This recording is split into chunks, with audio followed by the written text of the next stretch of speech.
Hello दोस्तों, मेरे class में आप लोगों का स्वागत है। आज हम अपनी क्लास में कक्षा 6 पाठ 1 चिर महान पाठ के विषय में बताएंगे। तो चिर महान का अर्थ है लंबे महान से बड़ा। चिर माने होता है लंबे समय से, महान माने बड़ा, लंबे समय से बड़ा। और प्रस्तुत कविता में ईश्वर से लोक कल्याण और मानवता की सेवा करने की शक्ति प्राप्त करने के लिए प्रार्थना की गई। कवि जी पाठ में ईश्वर से प्रार्थना करते हैं और इस प्रकार की शक्ति मांगते हैं जिससे वो संसार की भलाई कर सकें। ये पाठ एक प्रार्थना है। जिस प्रकार से सुबह हम लोग प्रार्थना करते हैं ईश्वर से कुछ न कुछ अपने जीवन में, अपने लिए, अपने संसार के लिए मांगते हैं, वैसे ही इस पाठ में कवि जी संसार की भलाई के लिए शक्ति मांगे हैं। तो चलिए आगे उच्चारण करते हैं और अर्थ समझते हैं।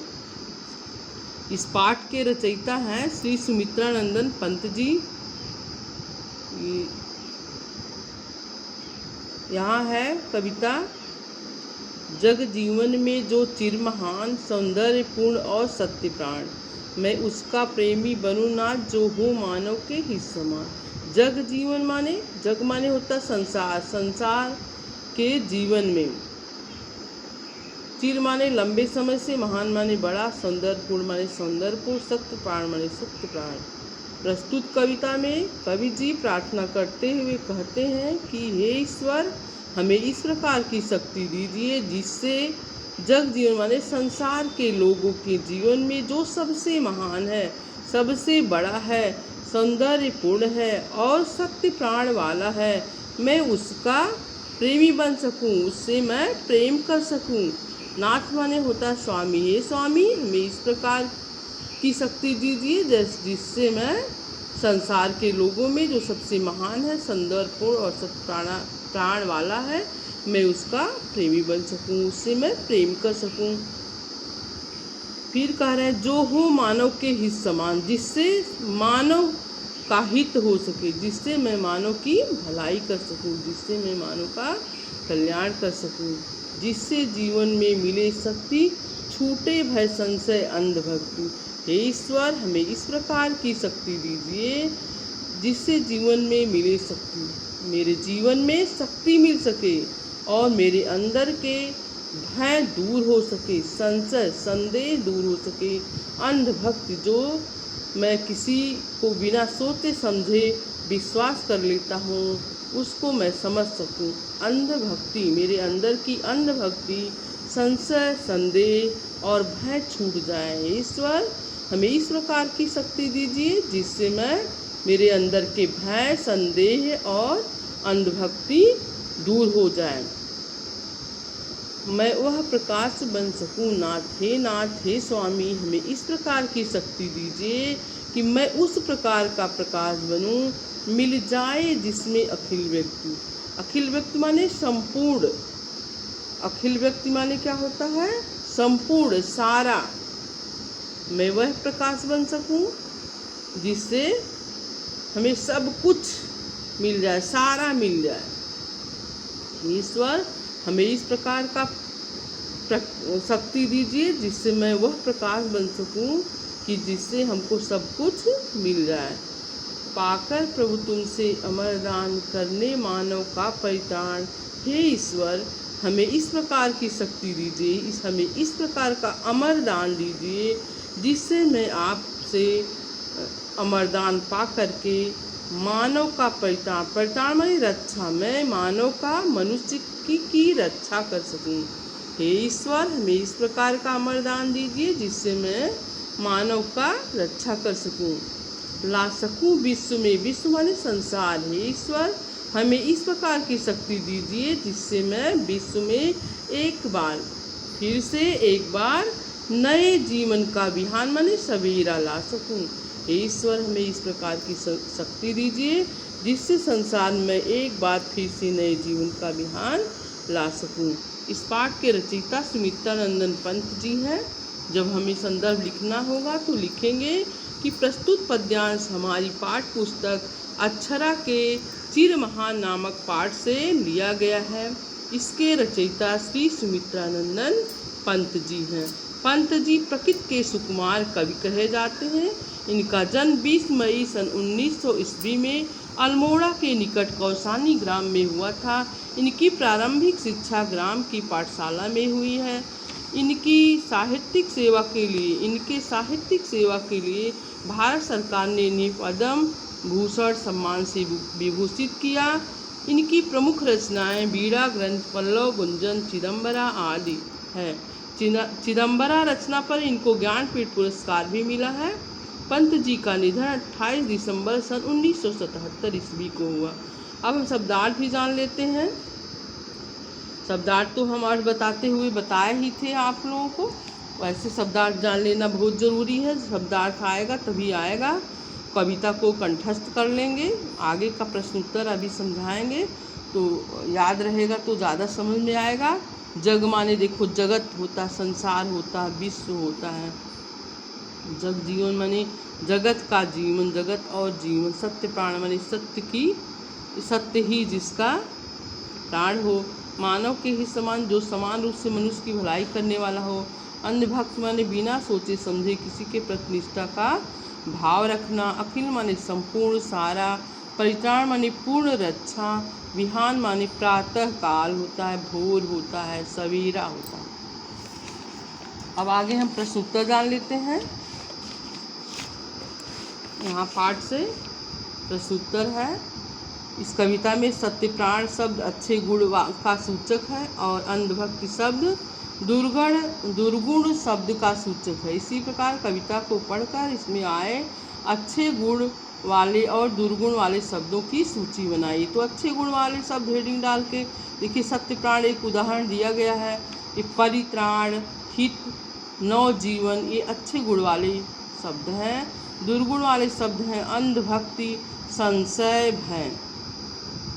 अब प्रश्न नंबर 2 है, कवि में विश्व में नवजीवन का विहान क्यों लाना चाहता है?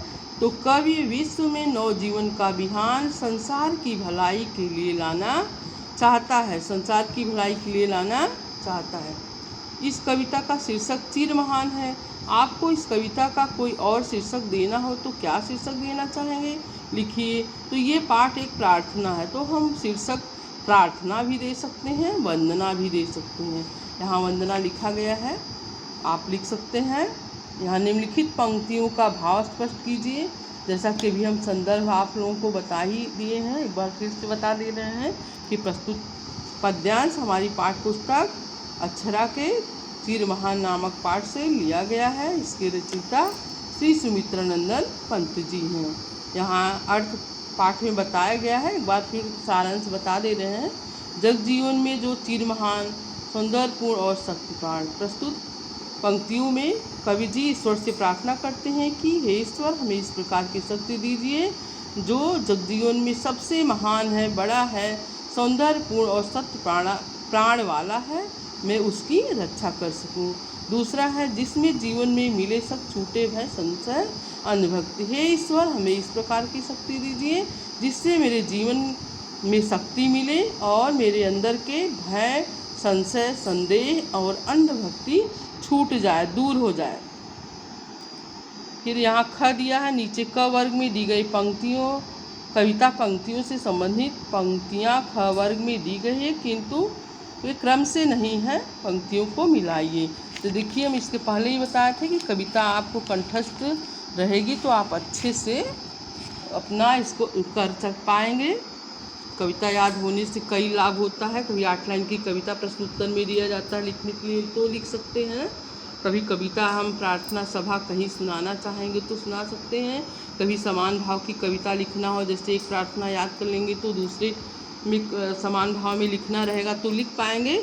यहाँ भी देखिए, हमको याद है तो हम अच्छे से मिला पा रहे हैं। मैं उसका प्रेमी बनूँ नाथ, जो हो मानव के ही समान, मैं वह प्रकाश बन सकूँ नाथ, मिल जाए जिसमें अखिल व्यक्ति, ला सकूँ विश्व में एक बार, फिर से नवजीवन का विहान। तो इस प्रकार हम मिलान कर लेंगे।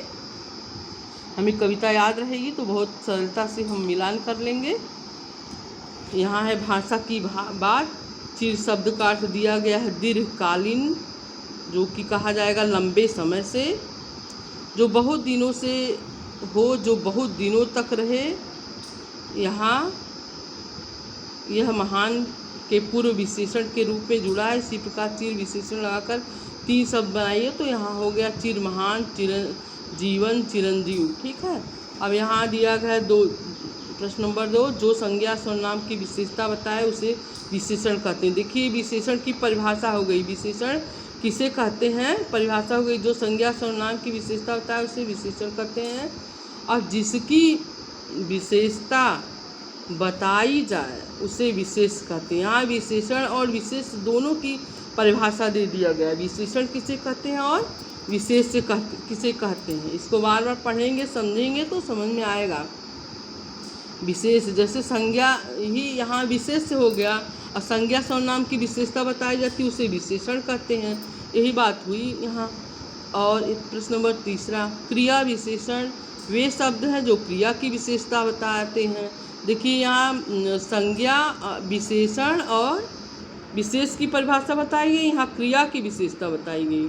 क्रिया विशेषण की परिभाषा दे दी गई। क्रिया विशेषण वे शब्द जो क्रिया की विशेषता बताते हैं, जैसे काला घोड़ा तेज दौड़ा। इस वाक्य में काला शब्द विशेषण है और घोड़ा क्या है, विशेष है। जो संज्ञा शब्द घोड़ा की विशेषता बता रहा है। यहाँ तेज दौड़ा शब्द में दौड़ा क्रिया है और उसकी विशेषता बताने वाला तेज क्रिया विशेषण है। क्रिया किसे कहते हैं इसको जानेंगे तब क्रिया विशेषण स्पष्ट हो पाएगा। क्रिया का अर्थ ही होता है करना। इसके पहले हम संज्ञा के कुछ शब्दार्थ दिए हैं और भाषा की बात के कुछ शब्दार्थ दिए, उसमें हम लिखवाए हैं कि क्रिया माने करना, संज्ञा माने नाम, और सर्वनाम माने सभी नाम, अलंकार माने आभूषण, ऐसे सब, रस माने आनंद, सब शब्दार्थ लिखाए हैं। कुछ और भी दे देंगे अपनी क्लास में। तो यहाँ जब हम क्रिया जानेंगे किसे कहते हैं कि जिस सबसे किसी कार्य के होने या करने का पता चले उसे क्रिया कहते हैं। और क्रिया विशेषण किसे कहते हैं, यहाँ परिभाषा दी गई है कि क्रिया विशेषण वे शब्द हैं जो क्रिया की विशेषता बताएं। तो जो क्रिया शब्द की विशेषता बताता, जो शब्द क्रिया की विशेषता बताता उसे क्रिया विशेषण कहते हैं। यहाँ जैसे दे ही दिया गया है, तेज क्रिया है और विशेषण जो क्रिया विशेषण है, और दौड़ा क्रिया शब्द है। तेज दौड़ा, तेज विशेषण है क्रिया की, और दौड़ा क्रिया शब्द है, क्रिया की विशेषता तेज शब्द बता रहा है।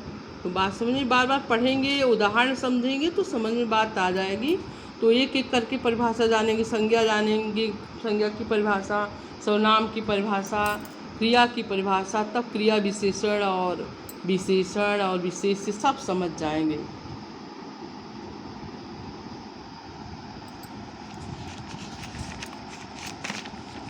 कविता याद कर लेंगे, शब्दार्थ याद कर लेंगे, बार बार पढ़ेंगे तो स्पष्ट हो जाएगा। धन्यवाद।